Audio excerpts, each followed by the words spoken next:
اور کل میرے آفس آ جانا، میں تمہیں کہیں نہ کہیں ایڈجسٹ کر دوں گا۔ میں یہی چاہتی تھی۔ اس نے مجھے گھر چھوڑا، کہنے لگا دیکھنے میں تو یہ اچھا خاصا گھر لگ رہا ہے۔ میں نے کہا جی میری ماں یہاں نوکری کرتی ہیں، ہمیں کوارٹر ملا ہوا یہاں ایک، بس ان لوگوں کا احسان ہے، میری پڑھائی کے اخراجات ان لوگوں نے پورے کیے ہیں، میری ماں ان کے احسان تلے دبی ہوئی ہیں، میں ان کا مزید احسان نہیں لینا چاہتی، اس لیے جاب کرنا چاہتی ہوں اور کر بھی رہی ہوں۔ بہت قرضہ ہے جی ان لوگوں کا ہمارے سر پہ، آہستہ آہستہ وہ بھی اتارنا ہے۔ کہنے لگا اچھا ٹھیک ہے، کل آ جانا جاب پہ۔ جب اس کی گاڑی چلی گئی تو میں نے اپنا سانس بحال کیا، پھر بنگلے کی بیل دی، چوکیدار نے دروازہ کھولا۔ میں نے کہا دار جی سو گئے؟ کہنے لگا جی بی بی جی۔ میں نے کہا ٹھیک ہے۔ میں اپنے کمرے میں آئی، شاور لے کے میرا دل اور دماغ کا غصہ کچھ کم ہوا۔ آرام دہ لباس پہن کے میں اپنے بیڈ پہ لیٹ چکی تھی، تبھی میرے موبائل پہ کال آئی۔ میں نے فون اٹھایا تو وہ نوجوان تھا۔ کہنے لگا میڈم کیسا لگا آپ کو میرا ڈرامہ؟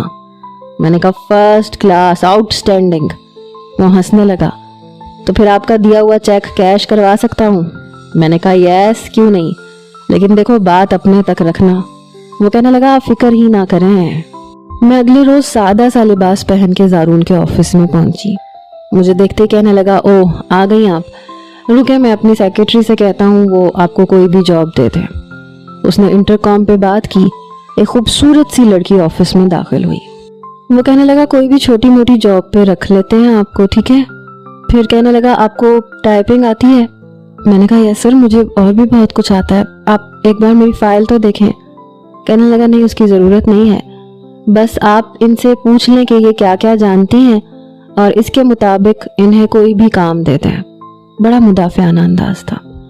1 مہینے کے اندر اندر میں کافی کچھ سیکھ چکی تھی اور آلریڈی مجھے بہت کچھ آتا تھا۔ میں نے شروع سے ہی بزنس کے متعلق ہی پڑھا تھا، میرے لیے وہ سب کچھ مشکل نہیں تھا۔ اب میرا اگلا مقصد جہانگیر کی سیکرٹری کو وہاں سے ہٹانا تھا۔ اس کے آفس میں بھی ایک لاکر بنایا گیا تھا جہاں پہ لاکھوں کی رقم ہوتی تھی، اور اس کے لاکر کے کوڈز اس کی سیکرٹری کو اچھی طرح سے پتا تھے۔ ایک بار میں زارون کے آفس میں اس وقت گئی جب اس کی سیکرٹری وہاں موجود تھی اور شاید اسی سے بات کر رہی تھی۔ وہ اسے کہہ رہا تھا کہ 2 لاکھ کی رقم نکال کے میرے مینیجر کو دے دیں۔ وہ اس وقت کوڈ ملا رہی تھی۔ میں نے بڑی خاموشی سے وہ کوڈ نوٹ کیا۔